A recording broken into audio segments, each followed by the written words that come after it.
आपका आर्ट आपको और शिव जी को कैसे कनेक्ट करता है? जब भी मैं शिव जी की आराधना करती हूँ या उनकी रंगोली बनाती हूँ या उनको ज़्यादा मानती हूँ तो शक्ति मुझे अपने आप मिलती है। हाउ डज इट फील कि आप कितनी मेहनत से इतने परफेक्शन के साथ कुछ बना रहे हो तो और आपको उसको एकदम से मिटाना पड़े? ये लोगों को यकीन नहीं होता था कि जो मैं बना रही हूँ वो रियल है। हाँ। तो इस वजह से मुझे मिटाकर बताना पड़ा कि ये रियल है। कल मुझे वर्ल्ड रिकॉर्ड बनाना है, मतलब बनाना है, अब कुछ भी हो जाए। मेरे साथ तो हर बार यही हुई है कि मैं जिस किसी ट्रिप पर मैं निकली हूँ घर से और मेरे पीरियड्स आ गए। रंगोली एक ऐसी चीज है जहाँ पर भीड़ नहीं है। अगर आपको आता है तो आप बहुत ज्यादा आगे जा सकते हो। 15 साल की लड़की है जो 9th के एग्जाम में फेल हो गई। वो दिल्ली से ट्रेन पकड़ के अपने घर से भागकर इंदौर आ गई सिर्फ शिखा मैम से मिलने के लिए। उसके फादर ने वहाँ पर FIR कर दी थी। Welcome to our new podcast of Let It Flow. Let It Flow, a podcast where we chat with amazing women about their incredible journey. और आज ऐसी एक जर्नी शेयर करने हमारे साथ आई है फेमस रंगोली आर्टिस्ट शिखा शर्मा, जिन्होंने रंगोली आर्ट फॉर्म को न सिर्फ इंदौर, इंडिया, बल्कि पूरे वर्ल्ड में एक नई पहचान दिलाई है। So let's welcome Shikha together. और अगर अभी तक आपने सब्सक्राइब नहीं किया है तो अभी कर लो and don't forget to enjoy the podcast. Let's start with the beginning. Rangoli बनाने का शौक कैसे शुरू हुआ? दिवाली पर जैसे मम्मा बनाती थी और फिर मुझे बोलती थी कि तुम कलर फिल करो, तो वहीं से मेरा शौक स्टार्ट हुआ था रंगोली बनाने का। एंड स्केचिंग तो मैं बहुत ज़्यादा पहले से करती थी कि स्कूल में डायग्राम्स हमें देते थे कि डायग्राम बना कर लाओ, तो मुझसे प्रॉपर बन नहीं पाता था तो मम्मा बना कर देती थी और वो इतना अच्छा होता था कि मुझे देखकर लगता था कि नहीं, मुझे भी सीखना है। आपके जो डिज़ाइंस हैं उनकी इंस्पिरेशन कहाँ से आती है? कुछ टॉपिक बेस होते हैं, कुछ मतलब जब आपने ट्रिकी रंगोली देखी होगी मेरी कि मैंने खुद को मिटा दिया या फिर मैंने कुछ शीट लिए उसको मिटा दिया, तो ऐसे कुछ सोचकर नहीं बनाते। कभी कभी ऐसे फन के लिए हम कुछ अच्छा सा बना देते हैं एंड वो हिट हो जाता है, वायरल हो जाता है। तो आप अपनी फैमिली के बारे में बताइए, स्पेशली आपके हस्बैंड के बारे में, क्योंकि वी हैव हर्ड कि आपकी सक्सेस स्टोरी में उनका बहुत बड़ा एक हाथ है। सो थोड़ा सा उनके बारे में बताइए। सो फैमिली सपोर्टिव थी मेरी एंड दादी सबसे बड़ी मतलब जो बैकबोन बोलूँगी मैं उन्हें, कि उन्होंने बहुत ज़्यादा सपोर्ट किया। अगर मैं बाहर नेशनल इंटरनेशनल कॉम्पिटिशन्स के लिए भी जाती थी तो वो मेरे कलर छान कर रखती थी। अगर मेरी एग्ज़ाम होती थी तो वो बिल्कुल रात भर मेरे साथ जागती थी एंड मुझे लेकर जाती थी कॉम्पिटिशन्स में भी। सो बहुत ज़्यादा हेल्प की उन्होंने मेरी इतना ज़्यादा आगे बढ़ने में। एंड अभी वो नहीं है एंड उनकी जगह पर शान है मेरे हस्बैंड। वो पूरा दादी जैसा सपोर्ट करते हैं, कभी भी मना नहीं करते कि नहीं ये क्यों करना है या वो क्यों करना है। हर चीज़ में अगर मैंने उनको बोला है कि मुझे वर्ल्ड रिकॉर्ड बनाना है, और मेरा हमेशा ऐसा होता है कि कल मुझे वर्ल्ड रिकॉर्ड बनाना है, मतलब बनाना है, अब कुछ भी हो जाए। सो वो प्लेस ढूंढेंगे, सारी चीज़ें करेंगे, तो बहुत ज़्यादा सपोर्ट रहता है उनका। द थिंग इज़ कि जब मैं आपकी रील्स, आपकी क्रिएटिव वीडियोस देख रही थी तब आई हैव नोटिस्ड और मैंने ये चीज़ रियलाइज़ की कि आपका जो आर्ट है, रंगोली आर्ट है, वो तिब्बतन जो मॉन्ग्स होते हैं उनके मंडाला आर्ट से बहुत सिमिलैरिटीज़ रखता है। द थिंग इज़ कि आपने सुना होगा इस बारे में कि जो तिब्बतन मॉन्ग्स होते हैं वो बहुत मेहनत और एफर्ट्स के साथ एक मंडाला आर्ट एक क्रिएट करते हैं और फिर they have to wipe it off. हाँ, और एग्जैक्टली इस प्रोसेस को हम अगर नाम दें तो ये एक डिटैचमेंट प्रोसेस होती है। हाँ। तो हाउ डज इट फील कि आप कितनी मेहनत से इतने परफेक्शन के साथ कुछ बना रहे हो तो और आपको उसको एकदम से मिटाना पड़े?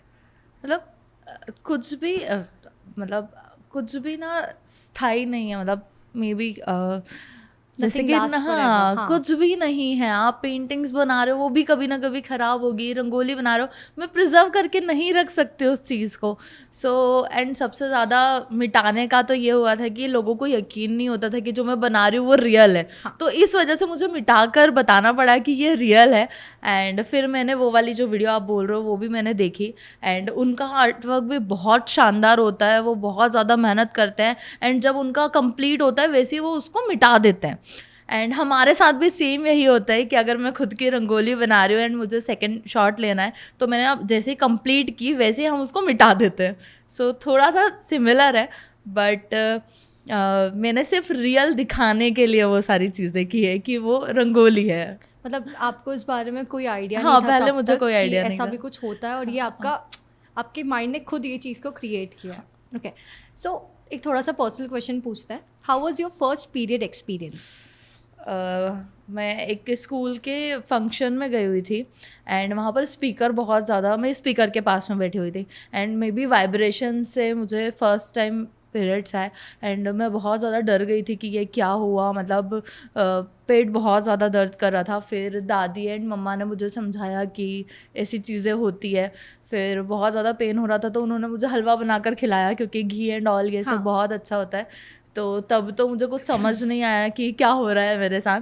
फिर 1-2 दिन बाद मुझे सारी चीज़ें मम्मा ने बताई, तब समझ आने लगी। ओके, शिखा, आप कैसी फैमिली से बिलोंग करते हो? मतलब is it a Orthodox family या थोड़ी ओपन माइंडेड फैमिली है? क्योंकि द थिंग इज़ कि जब हम ये सब चीज़ों से डील करते हैं, फर्स्ट पीरियड्स आते हैं, या हम ये बोल सकते हैं कि बहुत सारी चीज़ें होती है एक फीमेल की लाइफ में, उसमें जो हमारे घर के मेल्स होते हैं उनका एक बहुत बड़ा पार्ट होता है, हाँ। जो चीज़ें हम उनसे डिस्कस नहीं कर सकते। हाँ। जनरली ऑर्थोडॉक्स फैमिलीज़ में ये चीज़ें होती है कि हम अपने पेरेंट्स को, अपने फादर को, अपने ब्रदर को इस टाइम पे फेस नहीं कर सकते। फॉर एग्जांपल, जब मेरा फर्स्ट पीरियड आया था तब काफ़ी दिनों तक मैं इस चीज़ को लेके बहुत शर्मा रही थी कि यार पापा के सामने कैसे, या उनको कैसे बताऊं कि मैं मतलब पीरियड्स आ गए। How was your experience? आपने कैसे उस चीज़ से डील किया? ऐसा कुछ भी नहीं था, मतलब ओपन माइंडेड है सभी एंड स्टार्टिंग में थोड़ा तो लगता ही है क्योंकि फर्स्ट टाइम होता है, थोड़ा बहुत मुझे भी लगा था, थोड़ा अजीब लगा था एंड फिर बाद में सारी चीज़ें नॉर्मल होती गई। सब ने मुझे नॉर्मल ही फील करवाया, ऐसा very कभी nice. भी कुछ फील नहीं करवाया कि नहीं तुम अलग बैठो या फिर अलग रहो या सारी चीज़ें। थोड़ा सा रहता ही है क्योंकि ब्राह्मण फैमिली से हूँ मैं, तो पूजा के साइड नहीं जाना है एंड हमारे यहाँ माता जी बिठाते हैं तो ये हो जाता है कि उस रूम के मतलब परछाई भी नहीं पड़ना चाहिए। हाँ। तो पूरा साइड से आपको घूम कर जाना पड़ता था एंड सारी चीज़ें, बट कंफर्टेबली ही रखा, कभी ऐसे प्रॉब्लम नहीं आई। अच्छा, मतलब आपकी फैमिली में काफ़ी हाँ। ओपन माइंडेड है पीरियड के को हाँ। लेके। Artist express themselves through their art to people, and being a women, how do you manage कि इतने सारे सोशल गैदरिंग्स में जाना होता है ड्यूरिंग दोज 5 days, इतने सारे इवेंट्स मतलब अटेंड करने ही होते हैं, you don't have any choice in that. And I have seen कि आप कभी पहाड़ों पे रंगोली बना रहे हो, कभी पानी पे रंगोली बना रहे हो।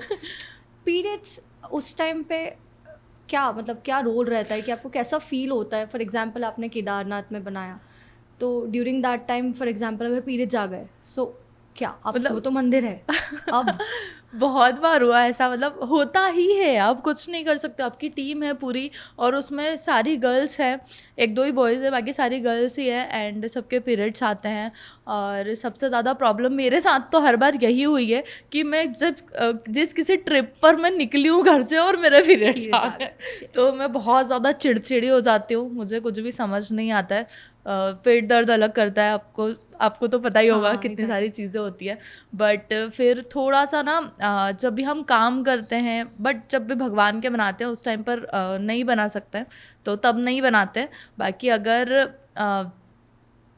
हो जाता है काम तो कर लेते हैं, नहीं तो फिर रेस्ट करते हैं। हाँ। So art is a process, हम आर्ट को एक तरीके से ये बोल सकते हैं कि एक मेडिटेटिव प्रोसेस होती है।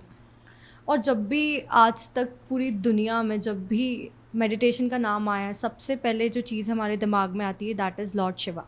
एंड आई हैव सीन कि आप बहुत ज़्यादा स्पिरिचुअल हो और शिव जी को बहुत ज़्यादा मानते हो। सो आपकी लाइफ में आपका आर्ट, आपका रंगोली आर्ट या आपका किसी भी तरीके का आर्ट आपको और शिव जी को कैसे कनेक्ट करता है?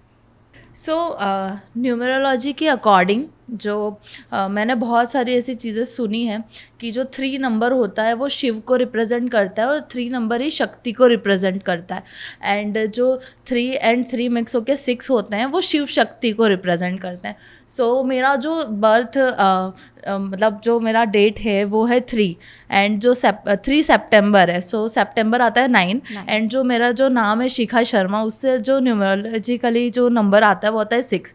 तो 369 पूरा जो एक होता है शिव एंड शक्ति का जो कॉम्बिनेशन है वो होता है। तो मुझे ऐसा लगता है कि जब भी मैं शिव जी की आराधना करती हूँ या उनकी रंगोली बनाती हूँ या उनको ज़्यादा मानती हूँ तो शक्ति मुझे अपने आप मिलती है। एंड मुझे माता जी का बहुत ज़्यादा है कि सुबह उठ के डेली मैं माता जी के मंत्रों का जाप करती हूँ एंड कुछ भी अगर काम होता है, मतलब अगर मैं कहीं पर फंस गई हूँ, ऐसा वाली सिचुएशन आ गई है कि कुछ भी नहीं आगे, कुछ भी नहीं है, सो माता जी का नाम लिया, उनके जो मंत्रों का जाप किया एंड सारी चीज़ें सॉल्व हो जाती है।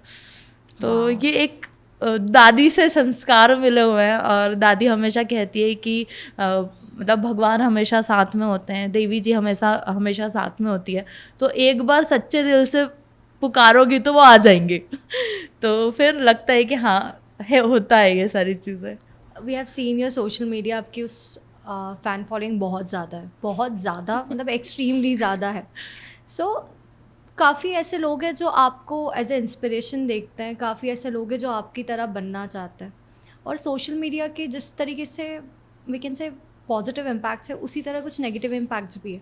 तो जो हेट, फॉर एग्जांपल किसी भी चीज़ में आपको हेट मिलता है, उसको आप कैसे डील करते हो? सोशल मीडिया की बात आई तो अभी मैं आपको एक फ़ैन के बारे में बताना चाहूँगी। एक 15 साल की लड़की है जो 9th के एग्ज़ाम में फ़ेल हो गई।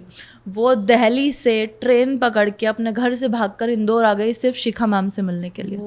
अब मैं इस बात पर खुश हूँ या दुखी हूँ? कंफ्यूज। मतलब ऐसा हुआ कि वो 9th में फेल हुई, उसने अपने पेरेंट्स को बोला मुझे आर्ट सीखना, उन्होंने मना किया।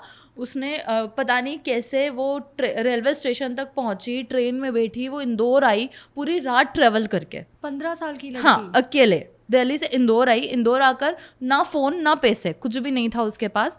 इंदौर आकर एक ऑटो वाले भैया को उन्होंने बोला कि आप ना यूट्यूब मुझे दिखा दो, मुझे आपको एक चैनल दिखाना है, वहाँ पर एड्रेस है। फिर उन्होंने हमारा जो मेन चैनल है आरती शिखा शर्मा, वो दिखाया, हमारा एड्रेस डला हुआ था उसके ऊपर, कालानी नगर वाली ब्रांच का, और वो ऑटो वाले भैया को वहाँ लेकर आई।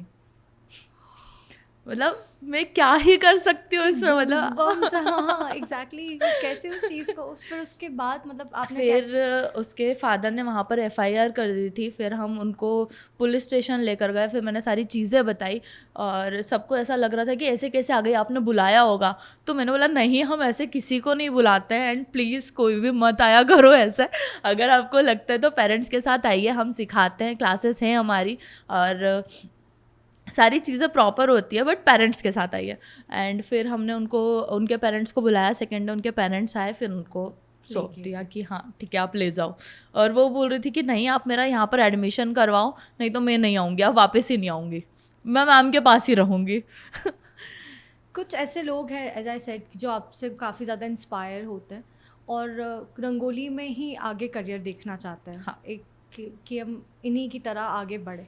तो उन लोगों के लिए कुछ फीमेल हमारे व्यूअर्स के लिए कुछ टिप्स, कोई एडवाइस जो गलतियाँ आपसे हुई है, जो आप चाहते हो कि वो उनसे ना हो? हाँ, सो बहुत सारे ऐसे आर्टिस्ट हैं जो रंगोली में आगे बढ़ना चाहते हैं।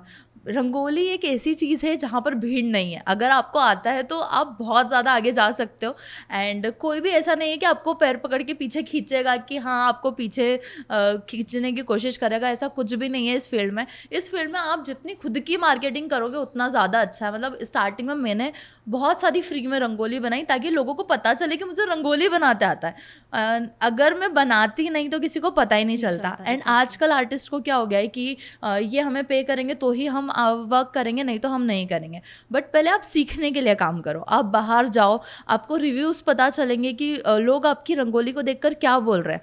क्योंकि स्टार्टिंग में आप परफेक्ट नहीं बना पाओगे, धीरे धीरे ही वो चीज़ें आएगी। तो मैंने भी ऐसे स्टार्ट किया था, तो आप भी पहले जाइए, बहुत सारे वर्क कीजिए, एंड फिर आगे बढ़िए। आपने एक वर्ल्ड रिकॉर्ड केदारनाथ में भी बनाया। सो ड्यूरिंग दैट जर्नी क्या एक्सपीरियंस रहा? मतलब इतना ऊपर जाके जहाँ पे ऑक्सीजन की भी कमी होती है, तो कैसे आपने एक वर्ल्ड रिकॉर्ड बनाया केदारनाथ जाके? थोड़ा सा उसके बारे में बताइए। सबसे पहले तो मेरी बहुत ज़्यादा इच्छा थी केदारनाथ जाने की, एंड मैं नॉर्मली जाने वाली थी। फिर पता चला कि हम जा रहे हैं तब नवरात्रि स्टार्ट होने वाली है। तो मैंने सोचा कि नहीं, कुछ तो यूनिक करना पड़ेगा, नवरात्रि स्टार्ट हो रही है तो हो सकता है कि हम वहाँ जाके रंगोली बना लें, ऐसा कुछ भी हम कर सकते हैं। फिर ये आइडिया मेरे दिमाग में आया कि हम वहाँ जाकर रंगोली बनाते हैं, नवरात्रि में सब गरबे करते हैं बट हम रंगोली बनाएंगे। तो वहाँ से ये स्टार्ट हुआ। फिर उसके बाद मैंने सोचा कि नहीं, अब ये ऐसा इतना छोटा सा तो नहीं हो सकता है कि हम यहाँ से केदारनाथ चले जाएं और वहाँ पर रंगोली बना दें एंड हो गया। फिर मैंने सोचा नहीं, वर्ल्ड रिकॉर्ड बनना चाहिए, इस चीज़ का तो वर्ल्ड रिकॉर्ड बनना चाहिए। हम इंदौर से केदारनाथ तक रंगोली बनाएंगे। एंड मतलब यहाँ से हमने स्टार्ट किया खजराना गणेश से, फिर हमने महाकालेश्वर में बनाई। ऐसे करते करते जितने भी स्टॉप्स थे वहाँ पर हमने रंगोली बनाई। एंड आप समझ रहे हो उस टाइम पर जो स्टूडेंट्स थे मेरे, जो मेरी टीम थी, 2 साल पहले की ये बात है, उस टीम में छोटे छोटे बच्चे थे, जो सबसे छोटी थी वो थी 12 ईयर्स की। अब इतना कलर कैरी करके ऊपर तक जाना एंड रंगोली बनाते हुए जाना, क्योंकि 12 से 15 घंटे का वहाँ का ट्रैक है एंड कभी भी बारिश हो जाती है। सो हमने कलर्स लिए, उनको बहुत ज़्यादा पैक किया एंड जितना ज़्यादा आप पैक करोगे उतना ज़्यादा आपको खोलना पड़ेगा और उतनी ज़्यादा बार आपको मतलब बनाना है हर जगह, तो उतना ज़्यादा आपको टाइम लगेगा। तो एक एक रंगोली में अगर हमको 15 से 20 मिनट भी लग रहे थे ना, तो ऐसा हमने 20 से 25 रंगोली बनाई। तो जो हमारा ट्रैक का टाइम था वो बहुत ज़्यादा हो गया एंड कहीं कहीं पर हमारी पूरी रंगोली गीली हो गई।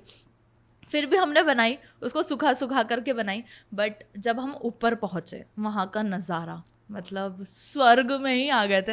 एंड जिस दिन हम रंगोली बनाने वाले थे वहाँ पर हो गई स्नोफॉल। अब आप रंगोली कैसे बनाओगे, आप वहाँ पर स्नोफॉल हो गया है, अगर आपने रंगोली बनाई वो पूरी ख़राब हो जाएगी। तो 3 किलोमीटर ऊपर बहुत ज़्यादा स्नोफॉल हुई थी। तो वहाँ के जो पंडित जी उन्होंने हमको ये बोला था कि आप यहाँ पर रंगोली नहीं बना पाओगे, नवरात्रि के फर्स्ट डे तो आप बिल्कुल नहीं बना पाओगे। एंड मैंने आपको बताया शिव एंड शक्ति, तो मेरा था कि नहीं, नवरात्रि के फर्स्ट डे ही मुझे बनाना है, कुछ भी हो जाए। हम 5 बजे सुबह उठे, इतनी तेज़ बारिश हो रही थी कि हम कुछ भी नहीं कर सकते थे। फिर हम वापस सो गए सभी। फिर हम 7 बजे उठे एंड फिर मैंने बोला कि नहीं, अपन चल के देखते हैं, मंदिर के पास चल के देखते हैं। हम होटल से मंदिर गए, वहाँ पर जो सामने की जो प्लेस थी वहाँ पर ऐसा होता है कि 5-5 मिनट में बारिश हो जाती है, कोई भरोसा नहीं रहता। तो हमने वहाँ पर पूरी जगह सुखाई कपड़ों से। अब आप ये समझो कि इतने कपड़े भी नहीं थे वहाँ पर हमारे पास, इतने पेपर्स भी नहीं थे कि जितना हम वहाँ पर सुखा पाएँ। हमने वो पूरी जगह पर थोड़ा क्लीन किया, ड्रॉ करना स्टार्ट किया एंड जब रंगोली पूरी कंप्लीट हो गई तो 2 दिन तक वहाँ पर बारिश नहीं हुई। वहाँ के जो पंडित जी उन्होंने बोला कि आपकी भक्ति की शक्ति को हमने देखा है कि जो 3 किलोमीटर ऊपर स्नोफॉल हुआ वो यहाँ पर आ सकता था, पर 2 दिन तक वो नहीं हुआ। तो आपने जो रंगोली बनाई है, आपका जो प्रण है वो आज साकार हुआ। आपने, आपकी जो भक्ति की शक्ति है वो बिल्कुल प्रबल है, ये हमने देखा है और आप कुछ भी कर सकती हैं। तब से पूरी टीम, हमेशा ये होता है कि मैं जो बोल देती हूँ कि हाँ हम नाइट आउट करते हैं, पूरी जो टीम है हम नाइट आउट करते हैं एंड मैं नाइट में सारी चीज़ें बोलती हूँ, ये लिख लो, ये चीज़ें होने वाली है, 10 मिलियन कंप्लीट होंगे, ये चीज़ें होगी, अपन यहाँ चलेंगे वहाँ चलेंगे। कुछ भी होता है ना, जब जो निकल जाता है मुझसे वो चीज़ें सच होती जाती है। तो शान से भी अगर कोई पूछता है ना कि शिखा के बारे में क्या अच्छा लगता है, तो उनका रिप्लाई यही होता है कि ये जो बोलती है ना वो सच हो जाता है। तो वो मुझे अच्छा लगता है। एज आई कैन सी कि आप बहुत जॉली और बहुत एक डिफरेंट पर्सन हो। सो आई वांटेड टू नो कि आपकी कॉलेज लाइफ कैसी रही, आपने कॉलेज लाइफ में ऐसा क्या अलग किया, क्योंकि अगर आज आप इतने डिफरेंट, इतने जॉली हो, हर चीज़ के लिए एक अलग ही एक एंथू है आपके मन में, तो कॉलेज लाइफ में तो यू मस्ट बी और ज़्यादा एंथुसियास्टिक। फर्स्टली तो मैं एडमिशन के लिए कॉलेज में गई एंड वहाँ पर 3 सब्जेक्ट लेने होते हैं बीए के लिए। मतलब सारे कॉलेजेस बंद हो गए थे, आर्ट की फील्ड में मुझे जाना नहीं था, सारे कॉलेज बंद हो गए थे। फिर एक लास्ट कॉलेज बचा था, फिर सोचा चलो ठीक है आर्ट्स ही कर लेते कौन हैं। से कॉलेज? जो महारानी लक्ष्मीबाई न्यू जीडीसी कॉलेज है इंदौर में, वो। सो मैं वहाँ पर गई, मैं अंदर गई, मैंने फॉर्म फिल किया, दादी के साथ गई एंड लास्ट डेट थी 5 बजे, क्लोज होने वाले थे एडमिशन। मैं 4 बजे पहुँची, मैंने एडमिशन ले लिया, जैसे तैसे मुझे एडमिशन मिल गया। फिर 3 सब्जेक्ट आपको सिलेक्ट करने होते हैं, तो मैंने सिलेक्ट किया, एक तो ड्राइंग एंड पेंटिंग जो आपको करना ही था एंड दूसरा मैंने किया हिस्ट्री, तीसरा किया मैंने पॉलिटिकल साइंस। फिर मैं गेट के थोड़ा बाहर आई एंड फिर मैं सोचते आई कि पॉलिटिकल साइंस में मैं करूँगी क्या, हिस्ट्री में मैं करूँगी क्या, मैं आर्ट तो कर लूँगी, आर्ट में मुझे क्या, आप रात भर भी जगा लो तो मैं कर लूँगी, 4 रात तक भी जगा लो तो कर लूँगी, बट इन 2 सब्जेक्ट का क्या। फेल हो गई। तो फिर मैं वापस से गई, मैंने मैम को बोला मैम प्लीज़ फॉर्म दे दो, रिक्वेस्ट की, उनको बोला कि इसके साथ और कौन कौन से सब्जेक्ट है आप वो बता दो। उन्होंने बोला कि आप पॉलिटिकल साइंस हटा के म्यूज़िक ले सकते हो। एंड म्यूज़िक और मैं, कोई कहीं से कहीं तक का कोई चांस नहीं था मेरे साइड से तो कि मैं कुछ गा पाऊँगी। तो फिर उन्होंने बोला कि आप इंस्ट्रूमेंट भी ले सकते हो।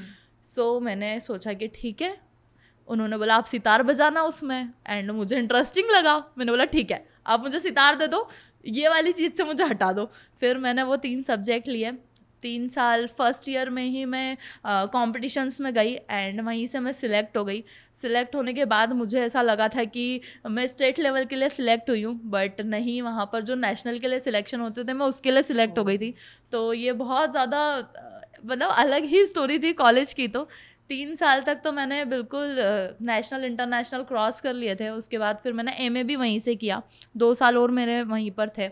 सो कॉलेज लाइफ तो बहुत अमेजिंग थी। कॉलेज में बहुत कम जा पाई, सितार बहुत कम बजा पाई, क्योंकि मैं हमेशा पूरे इंडिया में घूमती रहती थी कॉम्पिटिशन्स के लिए। डीएवीवी जो यूनिवर्सिटी है वो बस यही बोलते हैं तुम बस मेडल लाओ, बाकी सब है। बाकी हम दे देंगे, रिजल्ट सब कुछ हम। नहीं नहीं हाँ, नहीं, एग्ज़ाम तो देनी पड़ती थी, ऐसा कुछ नहीं है, एग्ज़ाम देनी पड़ती थी। बट कॉलेज अगर मैं कम जा रही हूँ एंड कॉम्पिटिशन्स में ज़्यादा जा रही हूँ तो फिर कोई प्रॉब्लम नहीं थी। आई हैव सीन आप काफ़ी बार डीएवीवी में एज अ गेस्ट और जज भी आए हैं रंगोली वगैरह के लिए। हाँ। हाँ, क्योंकि I have done my masters from DAVV, तो मैंने देखा था कि यार ये तो लोग बात करते थे कि यार ये रंगोली आर्टिस्ट है, तूने देखा होगा इंस्टाग्राम पे।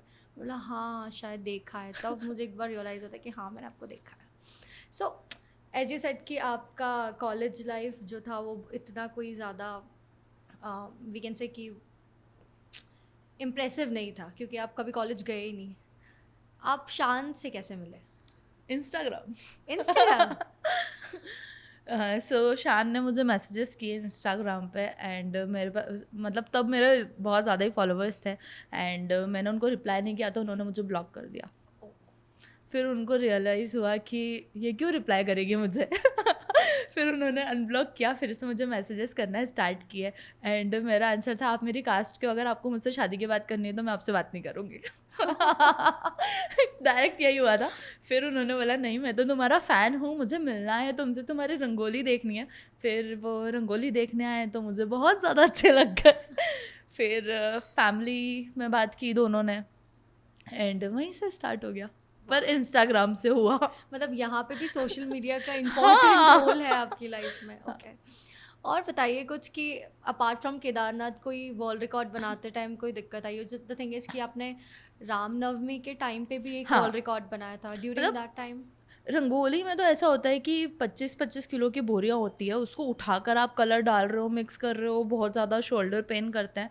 एंड सारे स्कूल गोइंग स्टूडेंट्स हैं मेरे, तो ऐसा रहता है कि सब छोटे छोटे बच्चे हैं, थोड़ा सा अगर आप डांट भी देते हैं तो बहुत ज़्यादा ऐसा हो जाता है, सहम जाते हैं। तो सबसे पहले तो मेरा रहता है मैं उनकी मीटिंग लेती हूँ, देखो मैं जितना भी डांटूँ जितलाऊँ सिर्फ वो 2 दिन की बात है, बाद में ये सब मत याद रखना, भूल जाना, क्योंकि अगर मेरा काम नहीं होता है तो मैं बहुत ज़्यादा वैसे एग्रेसिव हो जाती हूँ।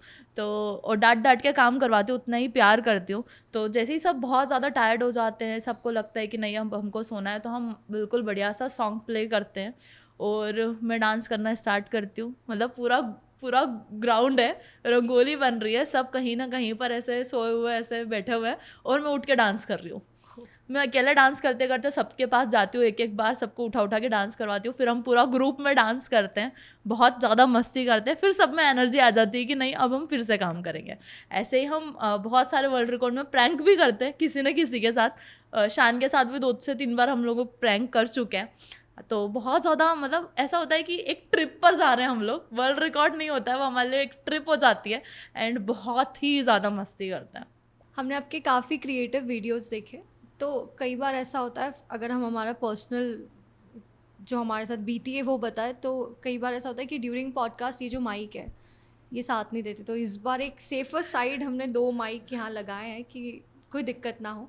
कभी आपके साथ ऐसा हुआ है कि कोई वर्ल्ड रिकॉर्ड बनाना हो और वो बना ही ना हो, मतलब कोई भी टेक्निकल ग्लिच आ गया हो या किसी भी चीज़ का कुछ, कभी ऐसा हुआ है? ऐसा वर्ल्ड रिकॉर्ड में तो कभी नहीं हुआ कि हम बनाना चाह रहे हो और बना नहीं हो, क्योंकि बहुत ज़्यादा हम शिद्दत से बनाते हैं। बट ट्रिकी रंगोली जब हम बनाते हैं तब ऐसा होता है कि आप एक एंगल से ही कैमरा सेट करते हैं। जैसे आप यहाँ पर बैठी हुई हैं, अगर आपकी रंगोली बनाकर मुझे मिटाना है तो एक एंगल से कैमरा सेट करेंगे जहाँ पर आप पूरी फ्लोर पर दिखोगी, आप वॉल पर नहीं दिख सकते हो, पूरी फ्लोर पर दिखोगी। तो वहाँ तो आप एक ही कैमरा लगा सकते हो, तब आप 2 माइक नहीं लगा सकते, मतलब 2 कैमरा नहीं लगा सकते हो सेफ्टी पर्पज से, तो वहाँ पर सिर्फ एक ही कैमरा लगा होता है। एंड हमारी रंगोली हो गई है कंप्लीट, हमने वो वाला शूट करना स्टार्ट किया एंड मैंने मिटा दी रंगोली, एंड फिर अमर बोलता है कि मैंने कैमरा ऑन नहीं किया। ओह, फिर तो इतना गंदा वाला फील आया था कि आपने पहले जो स्टार्टिंग का जो पूरा सेट करते हैं, जैसे कि अभी आप यहाँ पर मुझसे बात कर रही हो, आपने कुछ भी मूवमेंट किया आपको वहाँ पर स्टॉप करते हैं, आपका पूरा ड्रॉ करते हैं फिर बनाते हैं। सो अगर हम नेक्स्ट टाइम शूट करेंगे तो हमको पहले से पूरा करना पड़ेगा, हम सिर्फ ड्रॉ के ऊपर रंगोली बनाकर नहीं कर सकते। सो वो स्टार्टिंग से ही हमें करना पड़ा। इंडिया को इस तरीके से देखा जाता है कि लोगों का ये मानना है, ये मेरा पर्सनली मानना नहीं है, पर लोगों का ऐसा मानना है कि this country is not safe for womens. और काफ़ी सारी रिसर्च भी ये चीज़ बताती है। ड्यूरिंग आपके वर्ल्ड रिकॉर्ड्स, आपने इतने सारे वर्ल्ड रिकॉर्ड्स, दो आपकी शादी अभी थोड़े सालों पहले ही हुई है, राइट? हाँ, हाँ। उसके पहले भी आपने काफ़ी वर्ल्ड रिकॉर्ड्स बनाए हैं। हाँ। ड्यूरिंग दैट टाइम कभी भी कुछ ऐसा फील हुआ, समथिंग जो थोड़ा फिशी हो, थोड़ा एबनॉर्मल हो, कि किसी ने कुछ गलत बात करने की कोशिश की या हरास करने की कोशिश की, एनीथिंग, कोई स्टोरी हाँ, ऐसी है आपके साथ? हाँ, स्टार्टिंग में है, जब छोटी थी मैं, बहुत सारी ऐसी चीज़ें हुई है जो अब बड़े होके पता चलता है कि नहीं ये गलत चीज़ थी। तब तो आपको नॉलेज नहीं होता है कि ये क्योंकि आप मार्केट में होते हो, कोई भी आपको कैसे भी टच करके चले जाता है Exactly. एंड आपको तब समझ नहीं आता है, ना आप फैमिली को मतलब किसी को भी बोल पाते हो उस टाइम पर। बट जब आप बड़े हो गए तो समझ आया है कि नहीं ये बहुत ज़्यादा गलत है एंड अगर आपके साथ ऐसा होता है तो आपको आवाज़ उठानी चाहिए। और अब मुझे लगता है कि अब मुझे कोई ऐसे करे तो वहीं पे मैं थप्पड़ मारूंगी। मतलब यू मीन कि ऐसा ये जो चीज़ें हाँ। होती है, डू यू थिंक कि इस चीज़ों के लिए हमको आज की तारीख में थोड़ा सा एक्स्ट्रा अवेयरनेस करनी चाहिए? For example you are a influencer, तो आप भी अपने सोशल मीडिया के थ्रू अपनी जो फीमेल, आपके जो साथ में आपके जो टीम मेंबर्स हैं, आप भी उनका एक ध्यान रखते होंगे उस हिसाब हाँ। से। तो आई वांट कि आप थोड़ा सा उस चीज़ के लिए बताएं कि मतलब लड़कियों को किस तरीके से ध्यान रखना चाहिए कि उनके साथ ये जो चीज़ें गुड टच बैड हाँ। टच वाली जो चीज़ें होती है उस रिलेटेड थोड़ा सा कुछ बताइए। अभी स्कूल्स में तो होता ही है, सारे टीचर्स भी बताते हैं, बट फैमिली में भी जो मदर है फादर है उनको भी अपने बच्चों को बताना चाहिए सारी चीज़ें कि कैसे क्या होता है। मतलब अभी ऐसा होता है कि पेरेंट्स बताने में डरते हैं कि हम ऐसा बताएंगे और फिर अगर इसके साथ कुछ होता है फिर हम आगे क्या करेंगे, आगे क्या उस पर रिएक्शन लेंगे। तो आप बिल्कुल निडर होकर सारी चीज़ें बता सकते हैं अपने बच्चों को, उनको थोड़ा सा अवेयर कीजिए एंड थोड़ा फ्रेंडली रहिए अपने बच्चों के साथ कि अगर उनके साथ ऐसा कुछ होता है तो आपको वो आराम से आकर बता पाए। ऐसा ना हो कि वो डरते रहे कि नहीं हमको तो ऐसा बताया है बट ऐसा हो गया है हमारे साथ तो अब हम क्या करें। तो थोड़ा फ्रेंडली रहिए एंड जो अपने मे बी जो हम मेरे साथ जो टीम मेंबर्स हैं उनके साथ तो मैं बहुत ज़्यादा फ्रेंडली रहती हूँ। वो अपने पेरेंट्स को जितनी चीज़ें नहीं बता पाते वो मुझे आकर बता देते हैं, तो ये बहुत अच्छी चीज़ है मेरे लिए। तो सारे टीचर्स को भी मैं ये बोलना चाहूँगी कि आप प्लीज़ फ्रेंडली रहिए, इतना ज़्यादा स्ट्रिक्ट होकर ना रहें कि बच्चा आपसे प्रॉपर बात ना कर पाए। आपके अकॉर्डिंग फेमिनिज्म क्या है? फेमिनिज्म मतलब सबकी अपनी अपनी एक डेफिनेशन होती है, सब अपनी अपनी तरीके से फेमिनिज्म को देखते हैं।